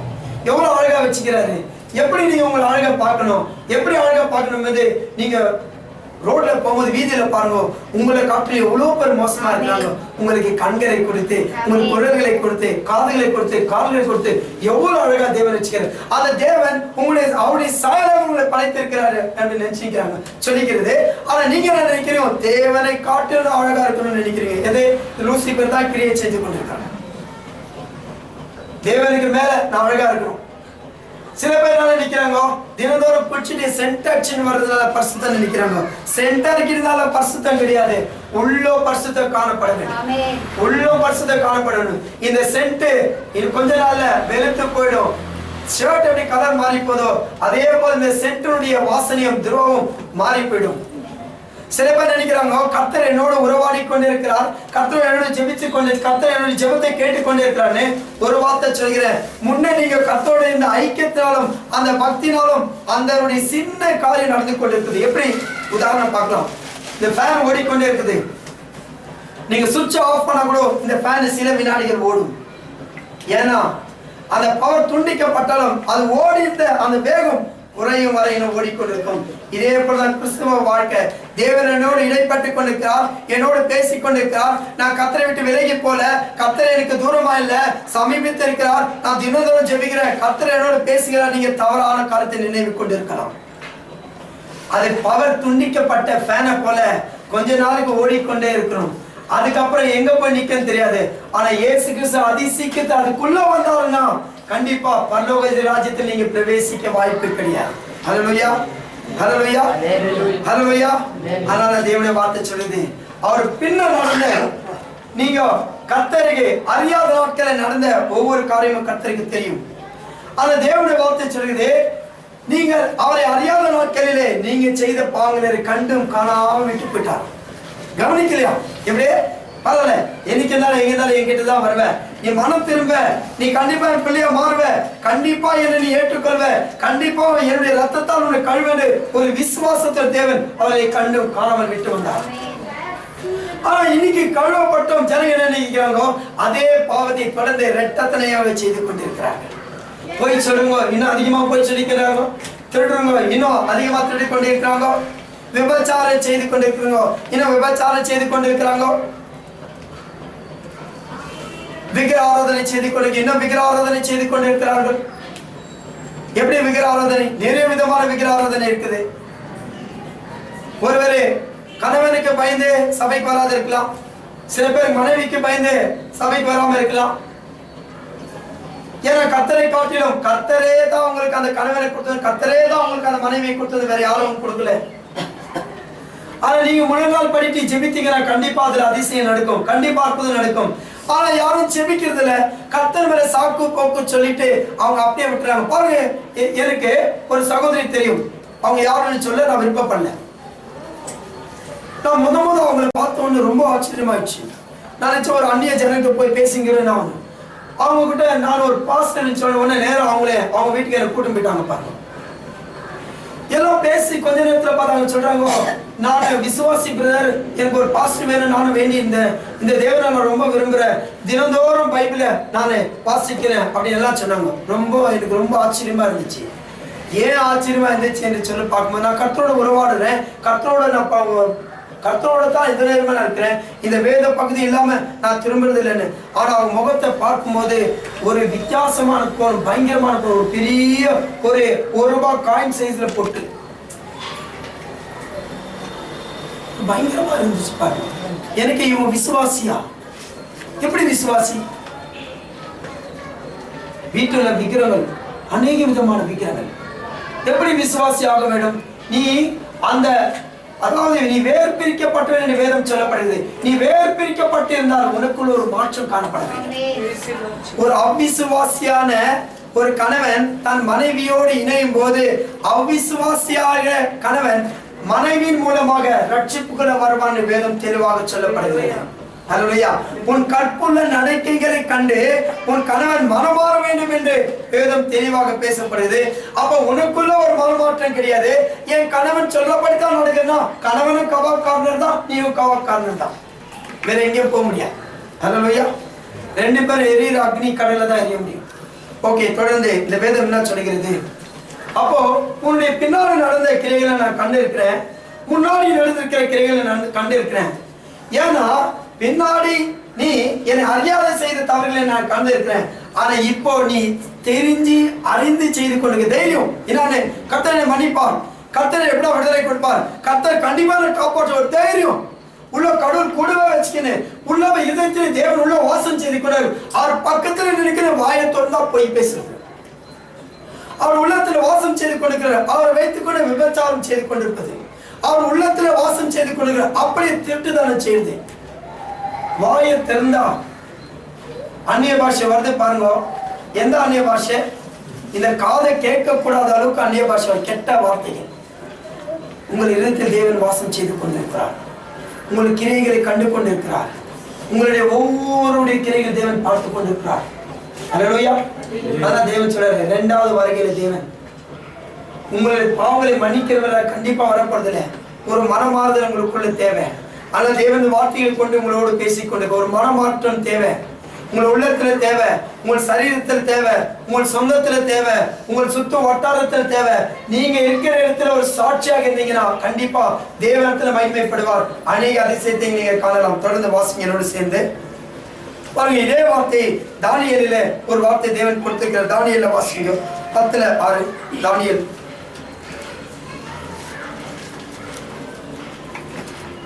அவருடைய சரீரம் படிக்கச்சை போலவும் படிக்கச்சை போலவும் அவருடைய முகம் மின்னலின் பிரகாசத்தை போலவும் அவருடைய கண்கள் எரிகிற தீபங்களைப் போலவும் அவர் கண்கள் எரிகிற தீபங்களைப் போலவும் அவருடைய கண்கள் எரிகிற தீபங்களைப் போல எல்லாம் சொல்லுங்க. அவருடைய கண்கள்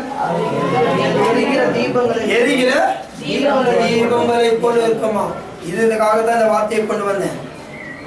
நீங்க பார்க்கிற வெள்ளை நிற கண்களுடைய இயேசுவா நீங்க பார்க்க முடியாது. அவருடைய கண்கள் எப்படி இருக்குமா? அக்னி ஜுவாலை போடும். அது 2வது என்ன சொல்வது? எரிகிற தீபங்களை போல இருக்குமா? ஏன் இந்த தீபம்? எல்லாருக்கும் தெரிஞ்சுக்கணும். ஏன் இந்த தீபம்? இந்த தீபம் அதாவது இந்த தீபத்தை வச்சு ஒரு காட்டை கொளுத்தலாம். இந்த தீபத்தை வச்சு ஒரு நாட்டை கொளுத்தலாம். ஹல்லேலூயா. இந்த தீபத்தை வச்சு சுட்டு வட்டாரத்தை சுத்தி எடுக்கலாம். இது இயேசு கிறிஸ்து 2ஆம் வருகையில ஒரு தீபத்தை போல வருகிற தேவனாக காணப்படுகிறார். தானியேல் அந்த நாட்களிலே தேவனோட அநேக காரியங்களை வார்த்தையை பெற்றுக் கொண்டிருக்கிறார். ஹல்லேலூயா. இந்த வெளிப்பாட்டில் இருக்கிற அநேக ஒரு 75% வார்த்தைகள் இந்த அந்த நாட்களிலே தானியேலுக்கும் கொடுக்கப்பட்டது. எதெல்லாம் நீங்க வெளிப்பாடுல பார்க்கிறீங்களோ அதுல ஒரு 75 பாகம் கண்டிப்பா இந்த தானியேல் புஸ்தகத்திலே கொடுக்கப்பட்டது. அந்த நாட்களிலே தேவன் அநேகரோடு இடைப்பட்டு அநேக காரியங்கள் அந்த நாட்களில் இந்த பாவத்தை குறித்தும் அதாவது அவருடைய ஒவ்வொரு செய்கை குறித்தும் தேவன் ஒவ்வொரு நாள் கண்டித்து வழிநடத்துகிற தேவனா இருக்கிறார். ஹல்லேலூயா. ஹல்லேலூயா. நம்மளுக்கு ஒரு மாற்றுதலை தேவன் ஏற்படுத்திக் கொண்டிருக்கிறார். வாசிக்கிறோடு சேர்ந்து சங்கீதம் 96:13 சில ஒரு 2 வார்த்தைகள் நம்ம வாசிப்போம். அவர் வருகிறார். அவர் பூமியை நியாயத்திற்கு வருகிறார். அவர் பூலோகத்தை நீதியோடும் ஜனங்களை சத்தியத்தோடும் நியாயத்தீர்ப்பார். ரொம்ப முக்கியமான காரியம். ஹல்லேலூயா. ரொம்ப நல்ல வார்த்தை. இதுல பாருங்க, அந்த நாட்களில் சங்கீதக்காரன் இப்படியாக எழுதுகிறார். இந்த நாட்களில் தேவன் இப்படி வருவாரான்னு சொல்லி தானியேலுக்கும் சங்கீதக்காரனுக்கு ரொம்ப வித்தியாசம் இருக்கு பாருங்க. அதுல வெளிப்பாட்டுக்கு ரொம்ப வித்தியாசம் இருக்கு பாருங்க. ஆனா இந்த சங்கீதக்காரன் சொல்றாரு, அவர் வருகிறார், அவர் பூமியை நியாயம் தீர்க்க வருகிறார், அவர் பூலோகத்தின் நீதியோடும் ஜனங்களை சத்தியத்தோடு நியாயம் தீர்ப்பார். ஏன்னு கேட்டீங்கன்னா அந்த நாட்கள அநேக பேர் நியாயத்திற்கு நியாயாதிபதிகள் இடத்தில் கொடுக்கப்பட்டது, தீர்க்கதரிசிகளை கொடுக்கப்பட்டது, ஊழியக்காரர்களை கொடுக்கப்பட்டது. அந்த இடத்துல நீங்க வீட்டுல ஃப்ரீயா இருக்கும்போது நீங்க வாசித்து பாருங்க. நீங்க வீட்டுல நிம்மதியா நீங்க ஃப்ரீயா இருக்கும்போது வீட்டுல போய் வாசித்து பாருங்க. 1 சாமுவேல் 2ஆம் அதிகாரம் 13-14 நீங்க வீட்டுல போய் நிம்மதியா வாசித்து பாருங்க. அதுல எலி என்பவன் தேவனுக்கு ரொம்ப பிரியமா நடந்து கொண்டிருக்கிற ஒரு ஊழியக்காரனாக காணப்பட்டார். ஆனா அவன் கர்த்தருக்கு ரொம்ப மிகவும் பிரியமாக காணப்பட்டார். ஆனா அவருடைய பிள்ளைகள் யாரும் அவருக்கு பிரியமாக நடந்து கொள்ளவில்லை. அவன் நியாயம் தீர்க்க வேண்டியோ தவறான நியாயங்கள் தீர்த்து கொண்டிருந்தார்கள். அவங்க ஆலயத்துக்கு வருகிற அநேக ஸ்திரீகளோடு விபச்சாரம் செய்து கொண்டிருந்தார்கள். வேதம் ரொம்ப தெளிவாக பேசப்பட்டிருக்கிறது. அப்போ எளியவனுக்கு தெரிந்தோ அவன் கண்டிக்காத போன காரணத்தினால எலிக்கு கிடைக்க வேண்டிய ஸ்தானம் கூட மாறி போயிடுச்சு. ஹல்லேலூயா. ஹல்லேலூயா. அந்த இடத்துல அந்த ஸ்தானம் கிடைக்கவில்லை, நியாயம் தீர்க்க முடியல. ஏன்னா அவங்க என்ன பண்ணிட்டாங்க, அந்த இடத்துல 3 கூர்மையான கருக்களை கொண்டு வரப்பட்டது. இப்ப நீங்க பாக்குறீங்களே தெருவில் எல்லாம் 3 கூர்மையான கருக்கள் நீங்க எல்லாத்திலையும் பார்க்கலாம். அது வேற எங்க தான் வரல, நம்ம பைபிள்ல தான் வந்துச்சு. ஹல்லேலூயா. சூலம் எதிலிருந்து எடுக்கப்பட்டது? பைபிள்ல இருந்து எடுக்கப்பட்டது. அந்த 3 கூர்மையான கருக்குள்ள அந்த பட்டையும் அந்த பாத்திரத்துல பலி கொடுக்கிற இடத்துல போய் குத்தி அதாவது எடுக்கிறது ஆசாரியன் போசிக்கணும். அவங்க தான் அந்த இடத்துல தீர்மானம் கொண்டு வரப்பட்டது. ஹல்லேலூயா. நீங்க இதை வாசிக்கும் 1 சாமுவேல் நீங்க வீட்டுல போய் வாசிக்கலாம். இந்த வார்த்தையை பாஸ்டர் சொன்னது உண்மையா பொய்யான்னு தயவுசெய்து நீங்க தேடி பொறுக்கி வாசித்து என்னது சொல்லுங்க. ஹல்லேலூயா. தவறான காரியத்தை நியாயம் தீர்த்தார்கள். ஆனால் தேவனுடைய வார்த்தை சொல்லுது, அவரே எப்படி ஜனங்களை சத்தியத்தோடு நியாயம் தீர்ப்பார். எப்படி? சத்தியத்தோடு. உள்ளதை உள்ளப்படும், இல்லதை இல்லை என்றும், லஞ்சம் வாங்காம உண்மையாக நேர்மையாக நியாயம் தீர்ப்பார். வேற யாருக்கும் இந்த ஆப்ஷன் கிடையாது. இந்த காலத்துல ஜட்ஜை கூட நம்ப முடியாது. நிறைய பேர் சொல்றாங்க ஜட்ஜை போய் சைட்ல கவனிச்சுட்டு அந்த கேஸ்ல வின் பண்ணிடலாம்னு சொல்றாங்க. ஆனா இந்த ஜட்ஜுக்கு உங்களை எல்லாரையும் தெரியும், உங்களுக்கு எல்லாருக்கும் தெரியும் நீங்க என்ன பண்ணி கொண்டிருக்கீங்க, என்ன செஞ்சு கொண்டிருக்கிறீங்க, இந்த நேரத்தில் உட்கார்ந்து எதை கேட்டுக்கிறீங்க எல்லாமே அவருக்கு தெரியும்.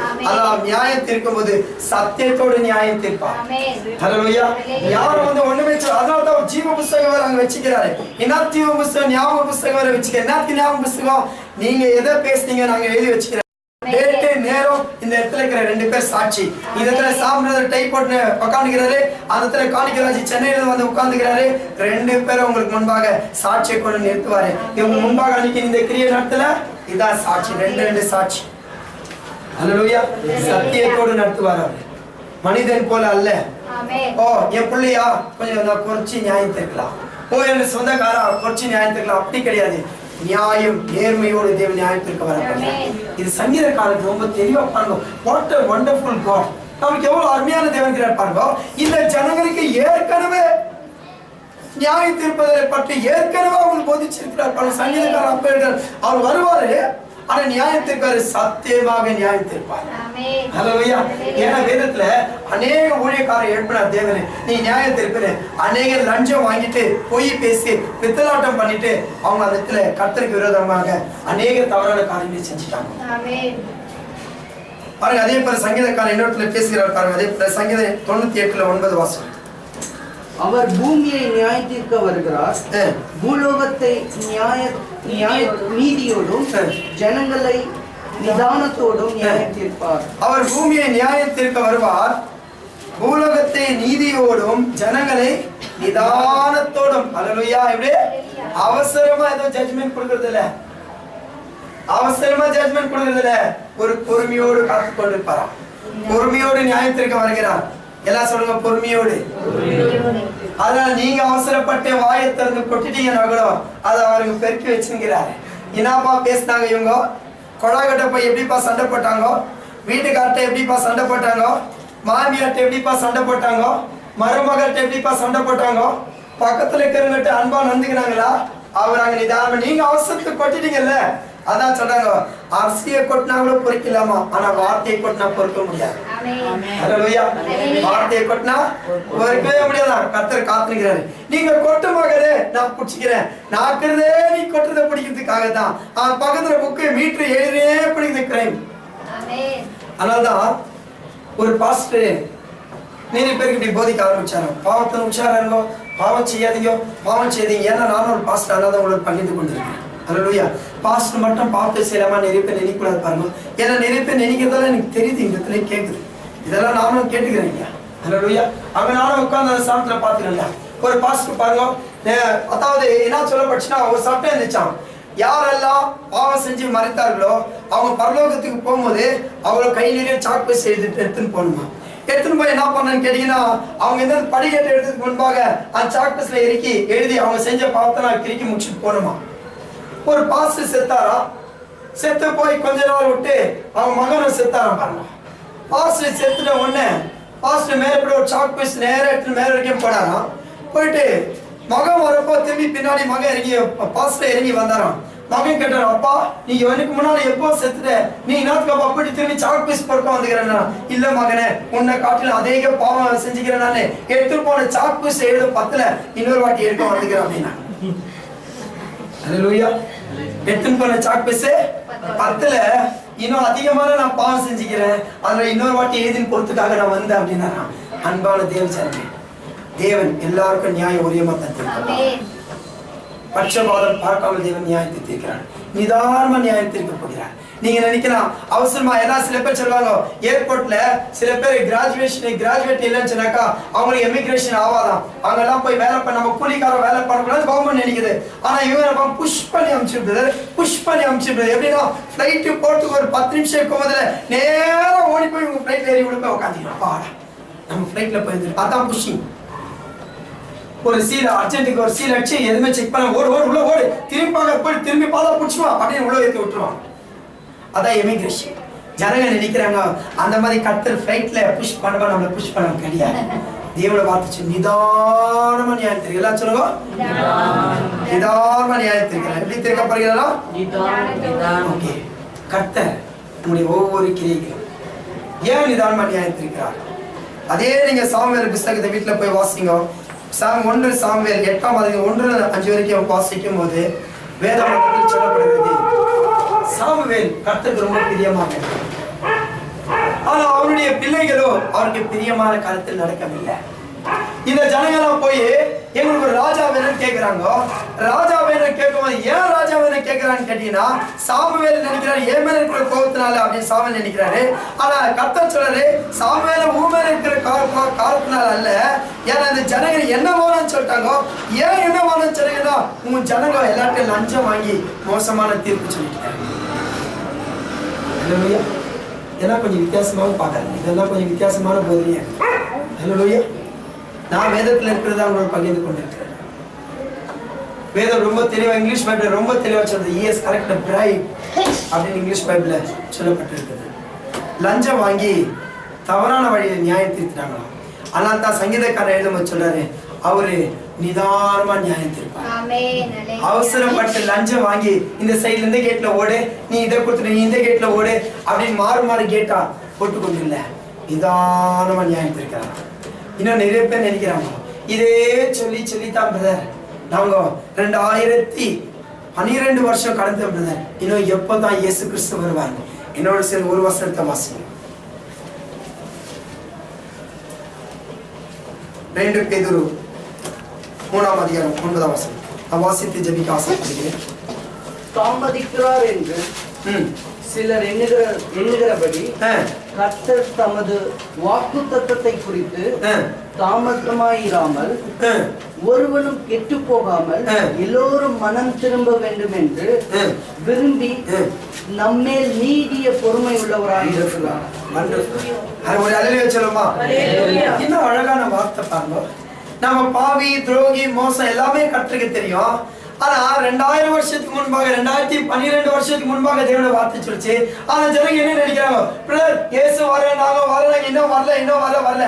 வேதம் ரொம்ப தெளிவா சொல்ல, what a wonderful statement God gives at this place. ஹல்லேலூயா. பாருங்க தேவனுடைய வார்த்தை, தாமதிக்கிறார் என்று சிலர் எண்ணுகிறபடி கர்த்தர் தமது வாக்குத்தத்தத்தை குறித்து தாமதியாயிராமல். அவருடைய வாக்குத்தத்தம்னா அவர் வருவேனே, அந்த வாக்குத்தத்தம் தவறாத காரியம் இல்லையா, அது தாமதிக்குது இல்லையா. அவர் ஒரு கிருபை உள்ளவராக இருக்கிறார். என்ன கிருபை உள்ளவராக இருக்கிறார்? அதுக்குள்ள சொல்லுது, ஒருவரும் கெட்டு போகாமல் எல்லாரும் மனம் திரும்பும் என்று விரும்பி நம்ம நீடிய பொறுமை உள்ளவராக, எப்படியா நீடிய பொறுமை உள்ளவராக காத்துக் கொண்டிருக்கிறார். ஆம் தேவஜனமே, இன்னும் அநேக வார்த்தைகள் உண்டு. இதை தொடர்ந்து நம்ம அடுத்த வாரம் நம்ம இதை கொண்டு வாசிக்க போகிறோம்.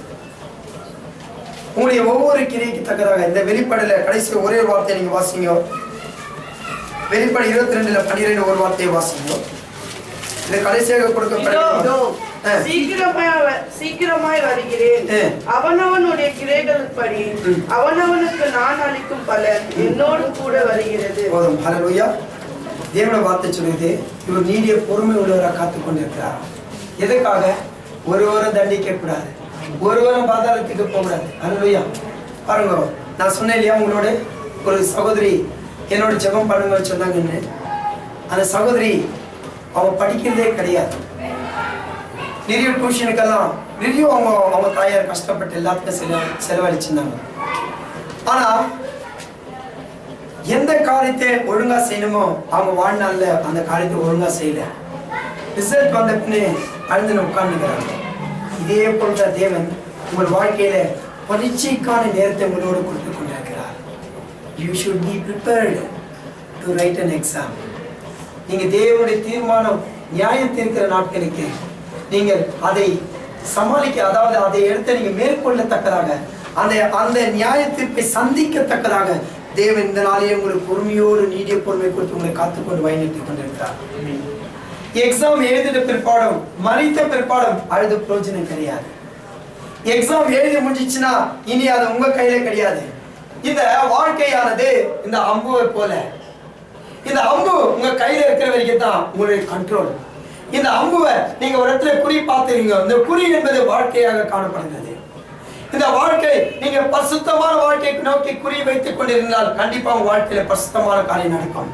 இந்த அம்பை ஏறுவதற்கு முன்பாக நீங்கள் யார் மீது வைத்திருக்கீங்க? அது கரெக்டான குறியா? இந்த பரிசுத்த வாழ்க்கையா அல்லது அசுத்த வாழ்க்கையா? இந்த அசுத்த வாழ்க்கை நீங்க அம்பை ஏறிட்டு பிற்பாடு ஐயோ அம்பே பரிசுத்தது போ, அம்பே இந்த பக்கம் போ, அம்பே லெஃப்ட் போ, அம்பே ரைட் போ சொல்ல முடியாது. அந்த கையில அம்புல இருந்து எப்போ அந்த கையை எடுத்துட்டீங்களோ உங்க கண்ட்ரோல் அதை விட்டு போச்சு. அதே போலதான் எப்போ உங்க உங்க உங்க சரீரத்தின் ஜீவன் உங்களை விட்டு பிரிகிறதோ உங்கள் கண்ட்ரோல் உங்களை விட்டு போச்சு.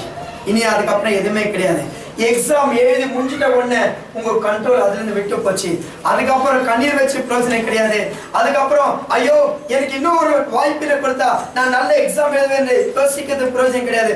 ஐயோ எனக்கு இன்னொரு வாழ்க்கையை கொடுத்தா நான் நல்ல வாழ்க்கையை வாழ்வேன் யோசிக்கிறது பிரயோஜனம் கிடையாது. ஐயோ ஒரே ஒரு வாட்டி மன திரும்பலுக்கான ஒரே ஒரு கிருபை இயேசு கொடுத்தாங்கன்னா நான் இன்னொரு வாட்டி மன திரும்புவேன் என்று சொன்னா முடியாது. அதனாலதான் லாசரஸ் கதையில பார்க்கும்போது அந்த செல்வம் அந்த சீமானாக இருந்தவன் அவன் சொல்றா இந்த ஒரே ஒரு வாட்டி வாய்ப்பினை கொடுங்க கர்த்தாவே, நான் போய் அந்த இடத்துல ஜனங்களுக்கு சொல்றேன். அவ சொல்றாரு அங்க இருக்கிறவங்களுக்கு இந்த ஜான்சனை போல ஒரு ஊழியக்காரர் உண்டு, அவங்க அந்த இடத்துல சொல்லுவாங்க, அந்த இடத்துல அதை கேட்டுக்கோங்க, இந்த இடத்துல நீ மறித்து போய் சொல்றது அந்த இடத்துல ஒண்ணு காரியம் நடக்காது.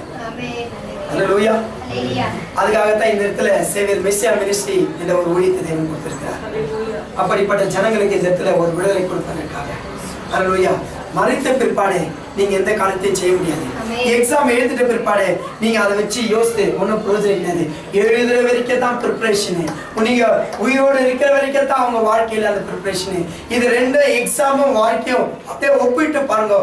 எழுதுற வரைக்கும் தான் அவங்க வாழ்க்கை, எழுதுற வரைக்கும் தான் ரிசல்ட். எழுதி முடிஞ்ச பின்னே அது ரிசல்ட் ஒரு நியாயாதிபதி வைக்க போகிறார். அந்த ரிசல்ட் நியாயாதிபதி தான் இயேசு என்று காணப்படுகிறது. அந்த இயேசு சொல்றாரு அதி சீக்கிரத்தில் நான் வரப்போகிறேன், வரவனுக்கு அவனுக்கு தக்க கிரியை என்னோடவே கூட வரும் என்று. அல்லேலூயா. இந்த நாளில உங்களை நிதானித்து நீங்க சோதித்து பாருங்க. இந்த தேவன் வரும்போது நீங்க ஆயத்தமாக இந்த தேவனுக்கு முன்பாக நான் போய் நிற்பேன் என்று தைரியம் உங்களுக்குள்ள இருக்குதா? ஆமா, இந்த இயேசு வரும்போது நான் இயேசு பக்கத்துல போய் கர்த்தாவே நான் உண்மையை பரிசுத்தமா இருந்துக்கிறேன் நிக்கிற அளவுக்கு தகுதி நம்மளுக்கு இருக்குதா? கண்களை மூடி ஒப்பு கொடுப்போமா? இந்த ஒரு தருணத்தை நீங்க கைவிடாதீங்க தேவச்சனங்க. தேவன் இந்த வார்த்தையை கேட்டுக்கொண்டிருக்கிறார். இந்த தொலைக்காட்சியை பார்த்து கொண்டிருக்கிற என் அன்பு சகோதரே சகோதரியே, இந்த நாளில் கூட மனம் திரும்ப வேண்டும் என்றால் இது தேவனுக்கு முன்பாக முழங்கால் படிட்டு இந்த நாளில் ஒப்பு கொடுப்பாய். ஆனால் தேவன் இந்த நாளில் ஒரு மன்னிக்க நல்லவரா இருக்கிறார். இந்த நாளில தேவன் விடுதலை கொடுக்க நல்லவரா இருக்கிறார். நீ எப்பேற்பட்ட பாவியா இருந்தாலும் சரி, நீ எப்பேற்பட்ட துரோகியா இருந்தாலும் சரி, நீ எப்பேற்பட்ட விபச்சார வாழ்க்கை வாழ்ந்து வந்தாலும் சரி, நீ எப்பேற்பட்ட தோல்வியான காலங்களை சந்தித்து வந்தாலும் சரி, இந்த நாளில் தீராத வியாதியோடு மரண போராட்டம் நீ படுத்துக் கொண்டிருந்தாலும் சரி, தேவனுடைய வார்த்தை உனக்கு கொடுக்கப்பட்டு கொண்டிருக்குது.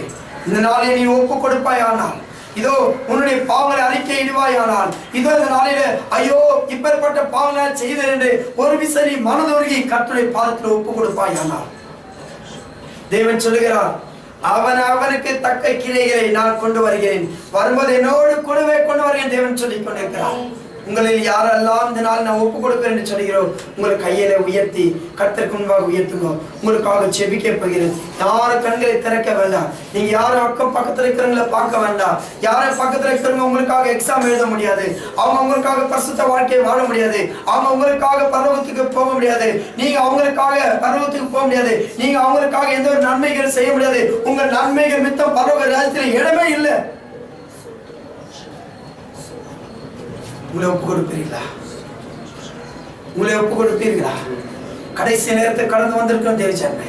நீ எந்த நிலையில இருந்தாலும் சரி, நீ எந்த சிந்தையில இருந்தாலும் சரி, நீ எப்பேற்பட்ட பொல்லாப்பில் இருந்தாலும் சரி, இதோ இந்த ஆலயத்துக்கு கடந்து சென்று இன்னும் நீ என்ன செய்கிறேன் ஒரு தீர்மானம் உனக்குள்ள ஒரு காரியத்தில் தீர்மானம் செய்து வைத்திருந்தாலும் சரி, இந்த நாளில் ஒப்பு கொடுப்பாயா?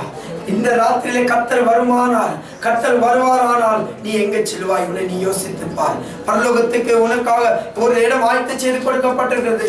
இந்த அழிந்து போகிற உலகத்தில் நீ மாண்டு போகிறாயா, அல்லது இந்த பரலோகத்திலே தேவன் உனக்காக வைத்திருக்கிற அந்த சுதந்திரமான இடத்துல அங்க அழுகையும் இல்லை, அங்க பற்கடிப்பும் இல்லை, அந்த இடத்துல நீ வாசம் செய்து கொண்டிருக்கிறாயா, அல்லது அவியாத இதோ இந்த அக்னியில நீ வேக போகிறாயா? உன்னை நீ இந்த நாளில் தீர்மானித்துக் கொள். தேவன் உனக்கு ஒரு தருணத்தை கொடுத்துக் கொண்டிருக்கிறார். உன் கல்லான இருதயத்தை ஒரு விசை கரையாக்கு, உன்னுடைய கல்லான இருதயத்தை ஒரு விசை சதையாக்கு, இந்த கல்லான இருதயத்தை ஒரு விசை மாமிசமாக்கு. அந்த இடத்தில் தேவனுக்கு ஒரு இடத்தை கொடு, அது தேவனுக்கு ஒரு இடத்தை கொடு, அது தேவனுக்கு ஒரு இடத்தை நீ ஆழ்த்தி செய்து கொடு. தேவன் நாளை உனக்கு சுகம் கொடுக்க நல்லவரா இருக்கிறார். அவர் மிகவும் நல்லவர். ஒருவரையும் தள்ள மாட்டார், ஒருவரை விட்டு விலக மாட்டான், ஒருவரை கெட்டு போவது அவரின் சித்தம் அல்ல. உன் வாழ்க்கையில உன்னுடைய சிந்தைகளால, உன் மீனாத தவற எண்ணங்களால, உன் தவறான சுபாவங்களால, நீ சேர்கிற ஜனங்களால நீ பாவப்பட்ட வாழ்க்கையை வாழ்ந்து கொண்டிருக்கிறாயா, அல்லது உனக்கு உள்ளத்துல இந்த தேவன் வாசம் செய்கிறார் என்பதை மறந்து வாழ்ந்து கொண்டிருக்கிறாயா, அல்லது நீ இயேசுவுக்காக ஒப்பு கொடுக்கப்பட்டவர் என்று நீ அறியாமல் வாழ்ந்து கொண்டிருக்கிறாயா, அல்லது இயேசு உன்னோடு இருக்கிறார் என்று ஒரு பயம் உனக்குள்ள இல்லையா, அல்லது ஒரு நடுக்கம் இல்லையா, இந்த வாழ்க்கையை வாழ்ந்து கொண்டிருக்கிறாய்.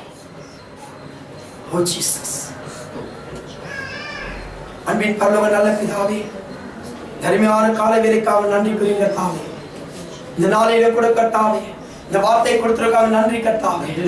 இதோ அந்த அடியனை கூட சேர்த்து இங்க இருக்கிற யாவரோடு உடைய பார்த்து ஒப்புடுங்க தாவே. அப்பா, உடைய வார்த்தைக்கு விரோதமாக கர்த்தாவே, உடைய பரலோகத்துக்கு விரோதமாக கர்த்தாவே, அப்பா தகப்பனே, நாங்கள் எந்த பாவத்தை செய்தா ஒரு விசயமாய் கூட மன்னிங்க கர்த்தாவே. ஓ உடைய அக்னி ஜுவாலை கண்களுடைய தேவனீர் கர்த்தாவே, நீ வரும்போது எங்களுடைய கிரியைக்கு தக்கதாக நீர் கொண்டு வருகிறேன் என்று சொல்லிக்கிறேன் கர்த்தாவே. அப்பா, எங்கள் பாவங்களை நீர் நினைவு கூறுமானால் நாம் உடைய சராஜ்யத்தில் பிரவேசிக்க முடியாது கர்த்தாவே. அப்பா, எங்களுடைய பாவங்களை ஒரு விசை நீர் எண்ணீரானால் நாங்களுடைய சமூகத்தில் பிரவேசிக்க முடியாது கர்த்தாவே. ஒரு விஷயங்கள் மனதுருங்க கர்த்தாவே, ஒரு விஷயங்கள் மனதுருங்க கர்த்தாவே. இந்த நாளில் கூட இந்த நாள் வரை செய்த ஒவ்வொரு பாவங்களையும் மன்னிக்க கர்த்தாவே, ஒவ்வொரு தவறான சிந்தைகளையும் மன்னிக்க கர்த்தாவே, ஒவ்வொரு தவறான செய்கைகளையும் மன்னிக்க கர்த்தாவே, பிறர் விரோதமாக செய்த பாவங்களை மன்னிக்க கர்த்தாவே. எத்தனையோ குடும்பங்கள் நாங்கள் கெடுத்திருக்கிறோம் கர்த்தாவே, எங்களை மன்னியும் கர்த்தாவே. எங்கள் பிள்ளைகளை அப்பா நியாயமான வழியில் நாங்கள் நடத்தாமல் இருந்தால் மன்னிங்க கர்த்தாவே.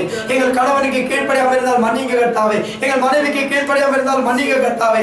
அப்பா, என்னுடைய அப்பா மாமனார் மாமியாருக்கு கீழ்ப்படியாமல் இருந்தால் மன்னிங்க கர்த்தாவே. தேவரீர் உடைய வேத வசனத்துக்கு கீழ்ப்படியாமல் இருந்தால், அப்பா அந்த வார்த்தைக்கு செவி கொடுக்காமல் இருந்தால் எங்களை மன்னிங்க கர்த்தாவே. வெறும் ஞாயிற்றுக்கிழமை மாத்திரம் ஆலயத்தில் வந்து இந்த நாளில் லீவ் கொடுத்தா மாத்திரம் நாங்கள் ஜெபிக்கும் என்று எங்கள் உள்ளத்தில் அப்படி ஒரு தவறான எண்ணம் கொண்ட ஒரு விஷயம் மன்னிங்க கர்த்தாவே. உம்முடைய பாதத்தில் ஒப்புடுகிறோம். Father, I commit every individual into your mighty hand, Father. Touch everyone. ஒவ்வொரு தொழுக கர்த்தாவே, ஒவ்வொரு தொழுக கர்த்தாவே, ஒவ்வொரு உள்ளத்திலும் கர்த்தாவே ஒரு எழுப்புதல் உண்டாகட்டும், ஒவ்வொரு உள்ளத்திலும் ஒரு சமாதானம் உண்டாகட்டும், ஒவ்வொரு உள்ளத்திலும் ஒரு சந்தோஷம் உண்டாகட்டும். இந்த நாளில உமக்கு விரோதமாக ஒரு சரீரத்திலும் ஒரு உள்ளத்துல காணப்படும் யாவை இயேசுவின் நாமத்துல உமக்கு விரோதமாக எழுகிற சத்திரிக்கிறேன். எல்லா பலவீனத்தின் ஆவியும் சோர்வு ஆவியும் இயேசு நாமத்தை விட்டு வெளியேற கட்டளையிடுகிற கர்த்தாவே, யாவும் விலகி போட கர்த்தாவே. இயேசு அக்னி ஓவனை தெரிக்கிற கர்த்தாவே. பலவீனங்கள் மாறிட்டோம், சோர்வுகள் மாறிட்டோம், கண்ணீர்கள் மாறிட்டோம், துக்கங்கள் மாறிட்டோம். இயேசு தமிழர் ஒவ்வொரு சுகமடைந்து உங்களுடைய சாட்சிகளை ஜீவிக்கும் ஒவ்வொரு தொட்டு ஆசீர்வதிங்க. ஒவ்வொருக்கும் ஒரு சமாதானம், ஒவ்வொருக்கும் ஒரு சந்தோஷத்தை கொடுங்க. ஒவ்வொரு விடுதலை பெற்று இந்த வார்த்தையும் படிக்கட்டாவே. அப்பா தகப்பனே, உண்மை உத்தமாக வாழும்படியாக நீதிமான் ஒருபோதும் அப்பா விட்டுவிட மாட்டேன் என்று சொன்னீரே. நீதிமான் 7 தடவை விழுந்தாலும் மீண்டும் கரம் தூக்கி பிடிப்பேன் என்று சொன்னீரே. அப்பா, நீதிமான் 7 தடவை விழுந்தாலும் அவன் மீண்டும் எழுவான் என்று சொன்னீரே கர்த்தாவே. ஒவ்வொரு நீதிமானுக்கு வாழ்க்கையில் வச்சுக்கோ. உன்னுடைய சத்தியத்தை அறிந்து சத்தியத்தை நடக்கிறவர்கள் வாழ்க்கையில் வச்சுக்கோ. பாவத்தை விட்டு விலகி பரலோகத்தை நோக்கி எங்களுக்காக நீ வைத்திருக்கிற பரலோக சிந்தையை நோக்கி ஒவ்வொரு ஓடத்தக்கதாக வச்சுக்கோ. ஒவ்வொரு ஆசீர்வதிங்க பலப்படும் துதி கனமையும் மாட்சி யாவையும் பொருட்கள் ஒவ்வொருக்கு விடுதலை கொடுத்திருக்காங்க. நன்றி. இந்த நாளைக்கு இந்த ஜீவன வார்த்தை கேட்டவர்கள் யாரும் அந்த வார்த்தையை விட்டு கர்த்தாவை அந்த வார்த்தையை பிடித்துக் கொண்டு உண்மையான சத்தியத்தில் நடக்கும்படியாக வச்சு ஆசீர்வதிங்க பலப்படுத்துங்க. உண்மைக்கே துதி கனமையும் மாட்சி யாவையும் ஜாகிரதையோடு இருக்கிறோம். எங்கள் ரட்சகர் மீட்புறமாக இயேசு நாமத்தில் வேண்டிக் கொள்கிறோம். என் ஜீவன் நாள பிதாவே. ஆத்மாவை கர்த்தரை ஸ்தோத்திரி.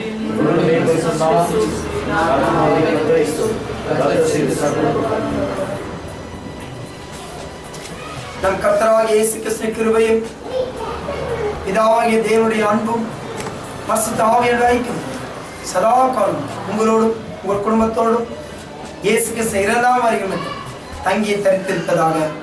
ஆமென் ஆமென் ஆமென். ஹalleluya ஹalleluya ஹalleluya ஹalleluya. கர்த்தர் ஆசீர்வதிப்பார். God bless you. You may go in peace.